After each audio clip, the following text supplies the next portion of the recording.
পুরো ডিপার্টমেন্টটাই জেলে গেছে ক্রমান্বয়ে।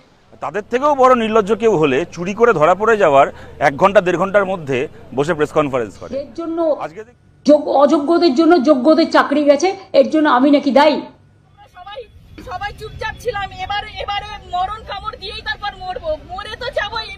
সরকারের অপদার্থতার জন্য এদের আজকের এই পরিস্থিতি পরিণতি।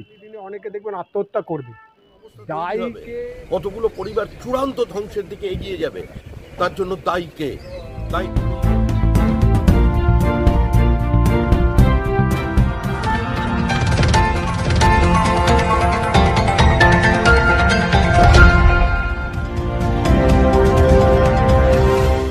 তেসরা এপ্রিল সুপ্রিম কোর্টের এক যুগান্তকারী রায় চাকরি গেল প্রায় 26,000 শিক্ষকের।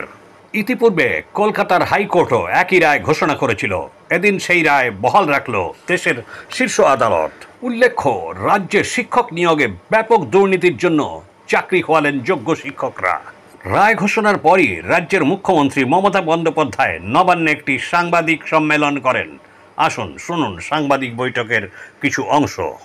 আজকে আমি এসছি প্রেস করতে, আমরা পুরো যৌথ পরিবার হিসেবে সবাই মিলে মানবিকভাবে তাদের পাশে দাঁড়াতে এসছি। মানুষ যখন বিপদে পড়ে তার মনে হৃদয়ে অনেক ব্যথা হয়, কারো বুকে ব্যথা হয়, কারো মনে ব্যথা হয়, কারো হৃদয়ে ব্যথা হয়। 25,000 মানে 25,000 ধরবেন না, একটা জয়েন্ট ফ্যামিলিতে যদি 10 জন করেও ধরেন, কয়েক পরিবারের কয়েক লাখ মানুষেতে ইনভলভ আছে।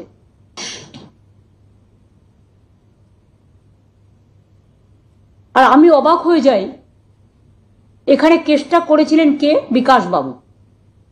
তিনি তো পৃথিবীর সবচেয়ে বৃহত্তম লয়ার। তাকে কেন তিনি এখনো নোবেল প্রাইজ পাচ্ছেন না আমি জানি না, পাওয়া উচিত। ভাবছি একটা রেকমেন্ডেশন করব। এতগুলো মানুষের চাকরি যাওয়ার পরে বিজেপির মন্ত্রী সুকান্ত বাবু বলছেন, sorry I should not mention his name, I have seen the media, ফেসবুকে তার উক্তি আমি দেখেছি, এর জন্য অযোগ্যদের জন্য যোগ্যদের চাকরি গেছে, এর জন্য আমি নাকি দায়ী। তো আপনারা প্রথমে যখন কেস করলেন একবার ভাবলেন না কারা যোগ্য আর কারা অযোগ্য? সেটা তো গভর্নমেন্টকে ভাবতেও দিলেন না। আপনারা নিজে যোগ্য তো? সবসময় বাংলাকে কেন টার্গেট করা হবে? কি দোষ করেছে বাংলার ছেলে মেয়েরা? কি দেশ করেছে বাংলার স্টুডেন্ট ইউথরা? আমার তো এখনো 1 লক্ষ চাকরি ভ্যাকেন্সি আছে স্কুলে, কলেজে। শুধু এই কেসটার জন্য আমরা করতে পারছিলাম না। গ্রামের দিকে একটা কথা রয়েছে, কারোর 1 কান কাটা হলে রাস্তার ধার দিয়ে চলে লজ্জায়, আর যাদের 2 কান কাটা কোনো লজ্জা নেই তারা রাস্তার মাঝখান দিয়ে চলে। তাদের থেকেও বড় নির্লজ্জ কেউ হলে চুরি করে ধরা পড়ে যাওয়ার 1 ঘন্টা 1.5 ঘন্টার মধ্যে বসে প্রেস কনফারেন্স করে। আজকে দেখি মমতা বন্দ্যোপাধ্যায় প্রেস কনফারেন্স করেছেন এসএসসির চাকরিগুলো 26,000 চাকরি বাতিল হয়ে যাওয়ার রায় আসার পরে। সেখানে উনি প্রথমেই বলছেন যে বিকাশ ভট্টাচার্য, বিকাশবাবু, তিনি মামলা করেছিলেন, তিনি পৃথিবীর বৃহত্তম উকিল হিসেবে ওনার নোবেল প্রাইজ পাওয়া উচিত। এখন বিকাশবাবুর যদি পৃথিবীর বৃহত্তম উকিল হিসেবে একটা নোবেল প্রাইজ পাওয়া উচিত হয়, তাহলে মমতা ব্যানার্জি আপনার 2টো নোবেল প্রাইজ পাওয়া উচিত, একটা বৃহত্তম চোর হিসেবে আর একটা পৃথিবীর বৃহত্তম মিথ্যাবাদী হিসেবে। মমতা বন্দ্যোপাধ্যায়ের দলের মহাসচিব এবং মন্ত্রিসভার সেকেন্ড ম্যান পার্থ চট্টোপাধ্যায় এবং পুরো হায়ার এডুকেশন ডিপার্টমেন্ট, সুবীরেশ বাবু সহ, এসকে সিনহা সহ, কল্যাণময় গাঙ্গুলি সহ পুরো ডিপার্টমেন্টটাই জেলে গেছে ক্রমান্বয়ে। নাম বলে দিতে পারি, সময় আসবে সব মরণ কামড়। এতদিন কি আমরা সবাই চুপচাপ ছিলাম, এবারে মরণ কামড় দিয়েই তারপর মরবো, মরে তো যাবো। এছাড়া এইভাবে আমরা বাড়িতে তো আর ফিরতে পারবো না।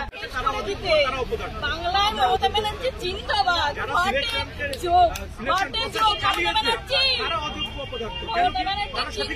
বেঁচে থাকুন এইভাবে আমাদেরকে শেষ করার জন্য। হাততালি আপনাদের জন্য, হাততালি। আমাদেরকে আপনি লাশের পর লাশ দেখবেন এবার। চাকরি যাওয়ার পিছনে এসএসসি অপদার্থতা, ব্যর্থতা, নিষ্ক্রিয়তার ফলেই যোগ্য প্রার্থীদের চাকরি চলে গেল।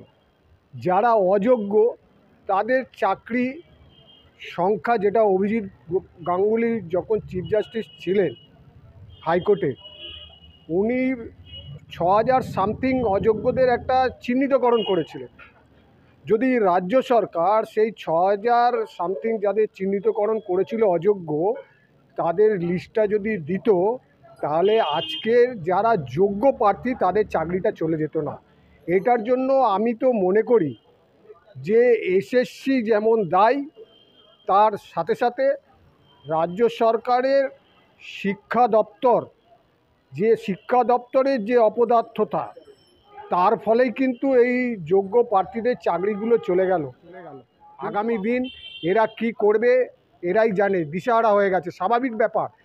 এই যে একটা পরিবারের সাথে 5 জন 6 জন 7 জন করে যুক্ত আছে, যারা চাকরি যারা পেয়েছে, তাদের পরিবার আছে, বউ আছে, বাচ্চা আছে, কেউ ফ্ল্যাট কিনেছে, কেউ গাড়ি কিনেছে এই সরকারি ব্যাংক লোন নিয়ে, তারা কোথায় যাবে? অনেকে দেখবেন আগামী দিনে অনেকে দেখবেন আত্মহত্যা করবে। তৈরি হবে, কতগুলো পরিবার চূড়ান্ত ধ্বংসের দিকে এগিয়ে যাবে, তার জন্য দায়ী কে? দায়ী তৃণমূল কংগ্রেসের লোভ, দায়ী তৃণমূল কংগ্রেসের প্রাতিষ্ঠানিক লুট, দায়ী তৃণমূল কংগ্রেসের এই চাকরি বিক্রির প্রক্রিয়া। আমরা প্রথম থেকেই বলছি, যারা অযোগ্য তাদের চাকরি যাক, কিন্তু যারা যোগ্য এর মধ্যেও তো আছেন যাদের মেধার উপরে ভিত্তি করে চাকরি পেয়েছিল, কিন্তু এদের পদ্ধতিগত ত্রুটির কারণে তারা আজকে পরিস্থিতির শিকার হয়ে গেল। তাদের চাকরি যেন থাকে, তার জন্য কোনো না কোনো ব্যবস্থা নিতে হবে।